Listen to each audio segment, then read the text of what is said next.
இன்னைக்கான வீடியோ தாங்க வந்திருக்கு. வீடியோ வந்து சூப்பரா இருந்துச்சு அப்படிதாங்க சொல்லணும். நம்ம எழில் இருக்கார்ல, எழில் வந்து சுடர வந்து ஏத்துக்க ஆரம்பிச்சுட்டாரு அப்படிதாங்க சொல்லணும். இன்னொரு பக்கம் பார்த்துக்கிட்டோம்னா, நம்ம கவின வச்சு நம்ம சுடர் வந்து பயங்கரமான மனோகரிட்ட ஒரு சபதத்த ஒண்ணு போட்டிருக்காங்க. அது என்ன ஏதுன்னு பார்க்குறதுக்கு சேனல மட்டும் மறக்காம லைக் அண்ட் சப்ஸ்கிரைப் மட்டும் பண்ணிருங்க. ஃபர்ஸ்ட் எடுத்த உடனேமே வந்து நம்ம எழில் வந்து ஒரு புதுசா வந்து ஸ்டெத்தஸ்கோப் ஒண்ணு வாங்குனோமே, அத எங்க காணோம் அப்படின்னு சொல்லிட்டு தேடிக்கிட்டு இருக்காரு.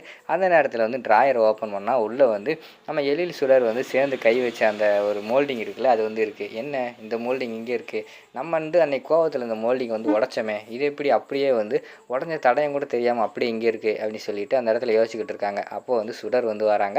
ஏய் சுடர், இது நீ பார்த்த வேலை தானே, இந்த மோல்டிங் அன்னைக்கே நான் உடச்சேன், அது எப்படி இங்கே வந்துருச்சு அப்படிங்கிற மாதிரி சொன்னோன்னே, சார் அது வந்து அப்படிங்கிற மாதிரி சொல்ல வராங்க. தெரியும், நீ வந்து எப்போயுமே எனக்கு தெரியாது தானே சொல்லுவேன், இப்போயும் அதை தான் சொல்ல போகிறேன். இங்கே பாரு சுடர், நான் அவன் மேலே வந்து பெரிய மதிப்பும் மரியாதையும் வச்சுருக்கேன். ஏன்னா நீ இந்த வீட்டில் வந்து குழந்தைகளுக்காக, அம்மாக்காக, இந்த வீட்டுக்காக நீ நிறைய பண்ணுற. உன் மேலே வந்து கோவம் கொஞ்சம் கம்மியாக தான் இருக்குது, அது என்னமோ உண்மை தான். ஆனால் வந்து நம்ம வந்து அக்ரிமெண்ட் போட்டிருக்கோம்ல, அது எப்போயுமே வந்து மாறாது சரியா.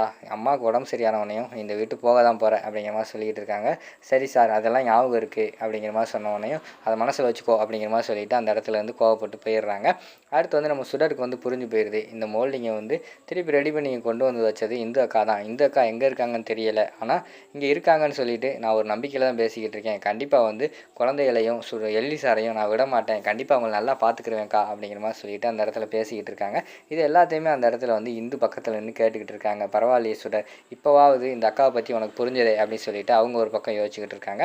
அடுத்து வந்து நம்ம மனம் வந்து பயங்கரமாக திட்டுறாங்க. ஏய் என்னடி உடச்ச மோல்டிங் எடுத்து திருப்பி வச்சுக்கிட்டு இருக்கிய, எவ்வளோ தைரியம் இருந்தால் நீ வந்து எழிலுக்கு இப்படியெல்லாம் பண்ணிக்கிட்டு இருக்க அப்படிங்கிற மாதிரி சொன்னோன்னே, ஏய் உனக்கு என்ன மரியாதை, நீ வந்து அடுத்தவளோட புருஷனுக்கு ஆசைப்படுறவ தானே, உனக்கு என்ன மரியாதை கொடுக்கணும். எங்கள் அக்கா இந்து வந்து ஏதோ வந்து கொஞ்சம் சாஃப்டான கேரக்டர்னால உன்னை மன்னிச்சு விட்டாங்க, நான் அப்படி கிடையாது, நான் வந்து ரகுடான ஆள், உன்னை போட்டு பொழந்துருவேன் பார்த்துக்கோ அப்படிங்கிற மாதிரி திட்டுறாங்க. என்னையுமே திட்டுறியா அப்படின்னு சொல்லிட்டு அந்த இடத்துல வந்து நம்ம மனம் வந்து கோவத்தில் இருக்கிற மாதிரி தான் காட்டிக்கிட்டு இருக்காங்க.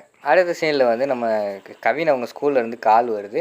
நம்ம எழில் வந்து சொல்லுங்கள் மேடம் அப்படிங்கிற மாதிரி சொன்னோன்னே, சார் உங்களை அர்ஜென்ட்டாக பார்க்கணும், உடனே வந்து நீங்கள் கிளம்பி வாங்க அப்படிங்கிற மாதிரி சொல்கிறாங்க. என்ன மேடம் என்னாச்சு அப்படிங்கிற மாதிரி கேட்டவொடனே, கவினோட ஸ்டடீஸ் பற்றி தான் பேசணும், நீங்கள் உடனே கிளம்பி வாங்க அப்படிங்கிற மாதிரி சொல்கிறாங்க.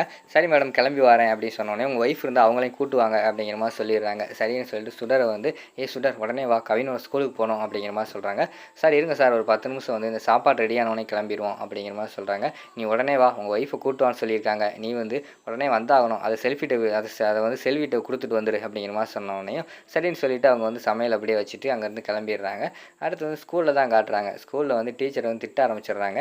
என்ன சார் பிள்ளைகளை கவனிக்கிறீங்களா இல்லையா, கவினோட படிப்பு எப்படி படிக்கிறான்னு உங்களுக்கு தெரியுமா அப்படிங்கிற மாதிரி கேட்டவொடனையும் எழில் வந்து சொல்கிறாரு, நல்லா தான் மேடம் படிக்கான் அப்படிங்கிற மாதிரி சொன்னோன்னே, இப்போயே தெரிஞ்சு போச்சு நீங்கள் எந்த அளவுக்கு வந்து உங்கள் பிள்ளையை வந்து கவனிக்கிறீங்கன்னு சொல்லிட்டு. அவன் வந்து ஒன்றுமே படிக்கலை, இப்போ நடந்த மிட்டமில் வந்து மேக்ஸில் 10 மார்க் வாங்கியிருக்கான், என்ன சார் இது அப்படிங்கிற மாதிரி சொன்னோன்னே, ஐயோ சாரி மேடம், நான் வந்து கொஞ்சம் ஒர்க்கில் பிஸியாக இருந்ததுனால கவனிக்கலை அப்படிங்கிற மாதிரி சொல்லிக்கிட்டு இருக்காங்க. இப்படியே பண்ணிக்கிட்டு இருந்தால் நாங்கள் என்ன சார் பண்ணுறது, சொல்லித்தான் கொடுக்க முடியும், நீங்கள் தான் அவனுக்கு வந்து எல்லாத்தையும் படிக்க வைக்கணும் அப்படி இப்படின்னு சொல்லிக்கிட்டு இருக்காங்க. இப்போ பேசி முடிச்சிட்டிங்களா, நான் பேசலாமா அப்படின்னு சொல்லிட்டு சுடர் வந்து ஆரம்பிக்கிறாங்க.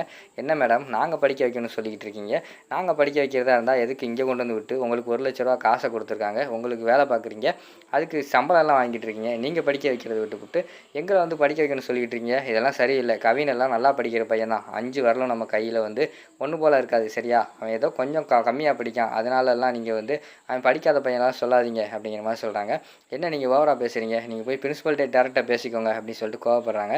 மேடம் நம்ம ஒரு சேலஞ்ச் வச்சுக்கலாம், கவின் வந்து எலிஜிபிலிட்டி டெஸ்ட்டில் வந்து பாஸ் ஆயிரும் பார்க்குறீங்களா, அப்படி பாஸ் ஆகிட்டா என்ன பண்ணுவீங்க அப்படிங்கிற மாதிரி சொல்கிறாங்க. பாஸ் ஆகி காட்டுங்க, அதுக்கடுத்து நான் பார்த்துக்கிறேன், அப்படி ஃபெயில் ஆகிட்டானா நீங்கள் வந்து கவின் அந்த டிசி வாங்கிட்டு இந்த ஸ்கூலை விட்டே போயிருங்க அப்படின்னு சொன்னோன்னையும், சேலஞ்சு நான் வந்து ஏற்றுக்கிறேன் அப்படின்னு சொல்லிட்டு அந்த இடத்துல வந்து சுடர் வந்து சொல்கிறாங்க. நம்ம இவர் இருக்கார்ல எழில் வந்து சொல்கிறாரு, ஐயோ மேடம் அதெல்லாம் ஒன்றும் கிடையாது, ஃப்ரீயாக விடுங்க அப்படி சொல்கிறாங்க. சார் சும்மா இருங்க சார், கவினை பற்றி நமக்கு தெரியும், கவின் மேலே நம்பிக்கை வைங்க அப்படின்னு சொல்லிட்டு வீட்டுக்கு கூப்பிட்டு வந்துடுறாங்க. இந்த விஷயம் வந்து மனவழி தெரிஞ்சிடுது. போய் அபிட்ட வந்து ஏற்றி விட்றாங்க. ஏய் பாத்தியா, சுடர் வந்து கவினை வந்து டெஸ்ட்டு வச்சு பாஸ் ஆக வைக்கணும்னு சொல்லிகிட்டு இருக்கான், அவன் ஏற்கனவே வந்து படிப்பு சுமார் தான், இப்போ அங்கே ஃபெயில் ஆகிட்டானா அவனை வேறு ஸ்கூலில் தான் சேர்க்கணும், பிறகு அவங்க 2 பேர்த்த வந்து பிரித்து தான் ஆகணும், உங்கள்கிட்ட இருந்து கவினை பிரிக்கிறதுக்கு தான் திட்டம் போட்டிருக்கா அப்படின்னு சொல்லிட்டு அந்த இடத்துல வந்து ஏற்றி விட்டுறாங்க. விறுவிறுன்னு அபி போய் நம்ம சுடர்கிட்ட கேட்குறாங்க, சுடர் என்ன நினச்சிக்கிட்டு இருக்க, எவ்வளோ தைரியம் இருந்தால் நீ அப்படியெல்லாம் பேசியிருப்ப, கொஞ்சம் நீ விட்டுருந்தேன்னா அப்பாவே எக்ஸ்கியூஸ் கேட்டு கவினை வந்து அந்த ஸ்கூல்லேயே வச்சுருப்பான். இப்போ நீ வந்து டெஸ்ட்டு வைக்கிறேன்னு சொல்லிட்டு டெஸ்ட்டில் ஃபெயில் ஆகிட்டா என்ன பண்ணுறது, நீ எல்லாம் ஓவராக பண்ணிக்கிட்டு இருக்க அப்படிங்கிற மாதிரி சொல்லிக்கிட்டு இருக்காங்க. அதெல்லாம் எனக்கு தெரியும், கண்டிப்பாக வந்து கவின் பாஸ் ஆவான், நீ யார் பேச்சை கேட்ட வந்து பேசுகிறேன் எனக்கு நல்லா தெரியுது, அதெல்லாம் பாஸ் ஆகி நான் வந்து பாஸ் பண்ணி காட்டுறேன் அப்படிங்கிற மாதிரி சொல்லிவிட்டு அந்த இடத்துல வந்து சுடர் வந்து சபதம் எடுத்துக்கிட்டு இருக்கிற மாதிரி தான் காட்டிக்கிட்டு இருக்காங்க. நைட் நேரத்தில் வந்து நம்ம இவருக்கு வந்து ஒரே யோசனையாக இருக்குது. எழிலுக்கு வந்து சார் கவின் வந்து நல்லா படிக்க நினச்சிக்கிட்டு இருந்தோம், கடைசியில் இப்படி ஆகி போச்சே, சரி இப்போ போய் என்ன பண்ணுறான்னு பார்ப்போன்னு சொல்லிட்டு குழந்தைங்க ரூமுக்கு போகிறாங்க.